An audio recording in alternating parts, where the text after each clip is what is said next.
Hello students, welcome to exam time current. और आज है 30 जून 2021। और आज के हम टॉप 10 जितने भी होने वाले हैं अपने इंपॉर्टेंट करंट अफेयर्स के क्वेश्चन करने वाले हैं। और ये क्वेश्चन सभी आपके आगामी प्रतियोगी परीक्षाओं के लिए सभी इंपॉर्टेंट्स होने वाले हैं। और आप सभी के लिए डेली करंट अफेयर्स की क्लास डेली मॉर्निंग में 3:45 पर प्रोवाइड करा दी जाती है सुबह को। और आज जो हमारी होने वाली वो 12 करंट टैबलेट होने वाली है। तो चलिए करते हैं आज की क्लास स्टार्ट। और आज की क्लास में जितने इंपॉर्टेंट क्वेश्चन होने वाले हैं आज उन सभी को करते हैं स्टार्ट। और आप सभी यदि पीडीएफ्स डाउनलोड करना चाहते हैं तो आप सभी हमारे चैनल पर टेलीग्राम चैनल की लिंक दी गई है, वहाँ से जा कर के आप सभी प्लेलिस्ट को डाउनलोड कर सकते हैं। वहाँ पर आपको जितनी भी करंट अफेयर्स की आज तक क्लास डाली गई वहाँ पर आपको सभी पीडीएफ्स एक साथ प्रोवाइड करा दी गई हैं। आप वहाँ से जा कर के अपनी किसी भी पीडीएफ को डाउनलोड करके विजिट कर सकते हैं। तो चलिए क्लास का पहला क्वेश्चन देखते हैं। तो आज के क्वेश्चन हमने फैक्ट वाइज सीरियल से लगाए हुए हैं, किसी का क्वेश्चन वाइज नहीं बना हुआ है। तो आप सभी मैनेज करना और देखना, सभी को आप एक्सप्लेनेशन ज़्यादा है इस आज, तो इस वजह से आपको ये क्वेश्चन इस तरह से बना दिए गए हैं। कहा गया है राष्ट्रीय सांख्यिकी दिवस कब मनाया जाता है। तो राष्ट्रीय सांख्यिकी दिवस 29 जून यानी 29 जून को मनाया जाता है। इसके बारे में थोड़ी सी इन्फॉर्मेशन लेते हैं, इम्पोर्टेंट टेंस क्या है। तो भारत में हर साल 29 जून को राष्ट्रीय सांख्यिकी दिवस मनाया जाता है। यह है प्रोफेसर पीसी महालनोबिस की जयंती को चिन्हित करने और राष्ट्रीय सांख्यिकी प्रणाली में उनके अमूल्य योगदान को पहचानने के लिए मनाया जाता है। ठीक है, तो किसके लिए मनाया जाता है। तो प्रोफेसर पीसी महालनोबिस की जयंती के बारे में बनाया जाता है। और सांख्यिकी दिवस 2021 का विषय सतत विषय विकास लक्ष्य एडीजी 2 भुखमरी की संपत्ति खाद्य सुरक्षा हासिल करना और पोषण में सुधार तथा टिकाऊ कृषि को बढ़ावा देना है। तो इसकी थीम आपको पता चलेगी, इसकी थीम क्या है। जो ये यहाँ से यहाँ तक है ये सभी इसकी क्या होगी, थीम होगी। और आइए इसमें दिया है पहला सांख्यिकी दिवस 29 जून 2006 को मनाया गया था। तो आज क्या है 2021। तो देख सकते हैं कि कितने अभी तक बीच में मनाए गए होंगे। तो बीच में मनाए हो गए होंगे 4 वे और 21 ये, तो ये हो गए 25 अभी तक टोटल मनाए गए हैं। ठीक, ये सभी इतने इम्पोर्टेंट्स नहीं हैं, इन सभी को हम करते हैं स्किप। नेक्स्ट क्वेश्चन है भारत ने परमाणु सूक्ष्म बैलिस्टिक मिसाइल अग्नि पी यानी प्राइम का सफलतापूर्वक परीक्षण किया है। क्वेश्चन बनता है कि अग्नि प्राइम जो जिसका सफल परीक्षण किया गया है ये कहाँ पर किया गया है। तो ये कहाँ पर किया गया है, तो अभी आपको यहाँ पर देखने के मिल जाएगा कि कहाँ पर किया गया है। नहीं मिलता है तो हम आपको बताएंगे। वैसे तो ये अभी ओडिशा में डीआरडीओ ने किया है, यहाँ पर देखना मिल गया है आपको।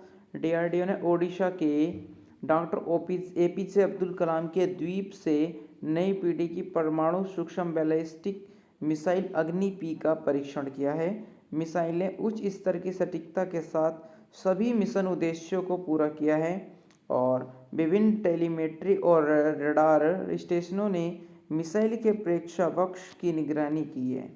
ठीक है, तो इसके बारे में जानते हैं, इसकी क्या बनाने की क्या इम्पोर्टेंस है, क्या इम्पोर्टेंट महत्वपूर्ण इसके बारे में दी गई है। तो ये भारत को मजबूत करने में मदद करेगा। और ये 1989 में पहली बार अग्नि का सफलतापूर्वक परीक्षण किया गया है। इसकी मारक क्षमता 700 किलोमीटर से 900 किलोमीटर के बीच की है। तो अगर 700 किलोमीटर से 900 किलोमीटर के बीच कोई भी आएगा तो अग्नि पी से बचकर नहीं जाएगा। नेक्स्ट है इसकी सीमा क्षमता 1000 से 2000 किलोमीटर के बीच की है। क्षमता समझ गए ना, 1000 से 2000 किलोमीटर के बीच की है। और बस इसके लिए इतना ही कुछ खास है। नेक्स्ट इसका तीसरा क्वेश्चन आ गया आपका। तो तीसरे क्वेश्चन में क्या है कि राष्ट्रपति लखनऊ में डॉक्टर भीमराव अंबेडकर सांस्कृतिक केंद्र की आधारशिला रखेंगे। तो आइए इसके बारे में थोड़ा जानते हैं। तो रामनाथ सिंह हमारे जो कि राष्ट्रपति जी हैं, ये लखनऊ में डॉक्टर भीमराव अंबेडकर की सांस्कृतिक केंद्र की आधारशिला रखेंगे। यह उत्तर प्रदेश के 5वें दिवसीय दौरे पर हैं। तो हमारे रामनाथ सिंह कोविंद जी जो हैं ये 5 दिवसीय दौरे पर हैं, किसके, यूपी के। अभी आपसे मैं कमेंट करके ज़रूर आंसर देना। अभी जो हमारे देश के राष्ट्रपति थे अभी हाल फिलहाल में कहाँ किस स्टेट के या यूटी के दौरे में थे? तो आप सभी कमेंट बॉक्स में करके ज़रूर बताना। और जो हमारे राज्य के सांस्कृतिक मंत्रालय द्वारा अंबेडकर सांस्कृतिक केंद्र विकसित किया जाएगा, इसमें 750 सीटों वाला सभागार होगा, पुस्तकालय होगा, पिक्चर गैलरी होगी, संग्रहालय होगा, बहुउद्देशीय हॉल होगा, छात्रावास भी इसी में होगा और आधार मूल्य सुविधाएं भी इसी केंद्र के अंतर्गत होंगी। इस परियोजना में के लिए सरकार ने 45.04 करोड़ रुपये आवंटित किए हैं। इसमें डॉक्टर भीमराव अंबेडकर की भव्य प्रतिमा होगी। यह 3 एकड़ में फैला होगा। 3 एकड़ का मतलब होता है 18 बीघा। 18 बीघा में होगा और राज्य में कला और संस्कृति को बढ़ावा देने में मदद करेगा। और लखनऊ में अंबेडकर मेमोरियल पार्क के बाद यह दूसरा ऐसा सांस्कृतिक केंद्र होगा। पूछा जाएगा कि लखनऊ में पहला ऐसा कौन सा पार्क है, तो वह मेमोरियल पार्क है। ठीक है, चलिए इनके बारे में थोड़ा जानते हैं। डॉक्टर भीमराव अंबेडकर के, तो डॉक्टर भीमराव अंबेडकर एक अर्थशास्त्री थे, भारतीय विधिवेत्ता थे और ये राजनीतिज्ञ थे और समाज सुधारक थे। इन्होंने भारतीय के संविधान का मुख्य वास्तुकार माना जाता है और वह भारत के पहले कानून मंत्री भी थे, law of minister. Next question number आपकी मोबाइल स्क्रीन पर दिया गया है कि भारत के मुख्य न्यायाधीश NV रमन्ना ने कानून और न्याय में विसंगतियां नामक पुस्तक का विमोचन किया है। तो भारत के मुख्य न्यायाधीश कौन है? NV रमन्ना। इन्होंने कानून और न्याय में विसंगतियां नामक पुस्तक विमोचन किया है और इनके बारे में थोड़ी सी इन्फॉर्मेशन लेते हैं। तो इनके बारे में बताया गया है, आपको यहाँ से देखना है। ये पहली तो वही है जो अभी हमने पढ़ लिया है। दूसरा है, यह पुस्तक सुप्रीम कोर्ट के पूर्व न्यायाधीश न्यायमूर्ति सेनामृति RB रविंद्रन द्वारा लिखी गई है। यह जो पुस्तक है कानून और न्याय में विसंगतियाँ, ये किसके द्वारा लिखी गई है? ये RB रविंद्रन द्वारा लिखी गई है, जो कि हमारे सेवानिवृत्त हैं। किससे? न्यायमूर्ति से। पुस्तक कानून की उन कमियों की व्याख्या करते हैं जिन्हें दूर करने की आवश्यकता है। ठीक है, नेक्स्ट, अटॉर्नी जनरल के वेणुगोपाल का कार्यकाल 1 साल के लिए बढ़ाया गया है। अटॉर्नी जनरल क्वेश्चन पूछा जाता है कि हमारे अटॉर्नी जनरल कौन है? तो के वेणुगोपाल जी हैं। इनका अभी 1 साल के लिए कार्यकाल को बढ़ा दिया गया है। तो ये थोड़ी सी जानते हैं। तो सरकार ने अटॉर्नी जनरल के वेणुगोपाल जो हैं, इनका कार्यकाल 1 साल और बढ़ा दिया है। अब उनका कार्यकाल 30 जून 2022 को समाप्त होगा। आज 2020 में अटॉर्नी जनरल के वेणुगोपाल का कार्यकाल 1 साल के लिए बढ़ा दिया गया था। उन्हें 2017 में भारत के 15वें अटॉर्नी जनरल के रूप में नियुक्त किया गया था। ठीक है, अब आइए इसके थोड़ी सी इन्फॉर्मेशन करते हैं। वह सरकार का यह मुख्य कानूनी सलाहकार होता है। कौन? Attorney general. जो पद है इसके बारे में जानकारी, यह कानून का मुख्य सलाहकार होता है और इन्हें भारतीय के संविधान के अनुच्छेद 76 के तहत राष्ट्रपति द्वारा नियुक्त किया जाता है। इसे भारतीय संसद की कार्यवाही में बोलने या भाग लेने का भी अधिकार होता है। अगला क्वेश्चन है, सरकार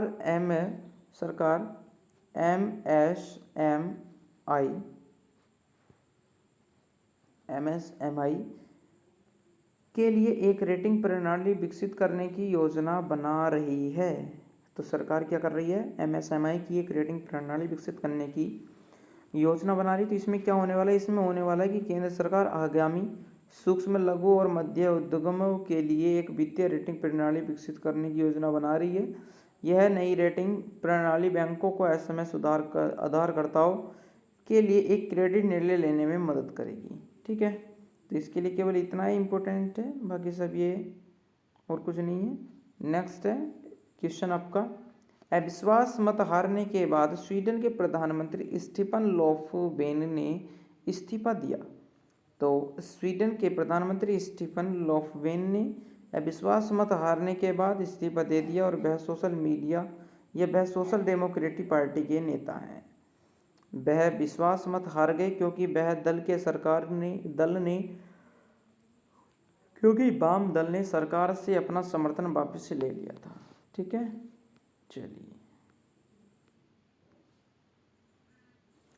प्रधानमंत्री स्वीडन में सरकार का नेतृत्व करते हैं। सरकार की कार्यकारी शक्तियाँ प्रधानमंत्री में ही निहित होती हैं। नेक्स्ट क्वेश्चन, भारतीय निशानेबाज राही सरनोबत ने ISSF विश्व की कप शूटिंग में स्वर्ण पदक जीता है। तो कब जीता है? तो इन्होंने जीता है कि भारत की राही सरनोबत ने ISSF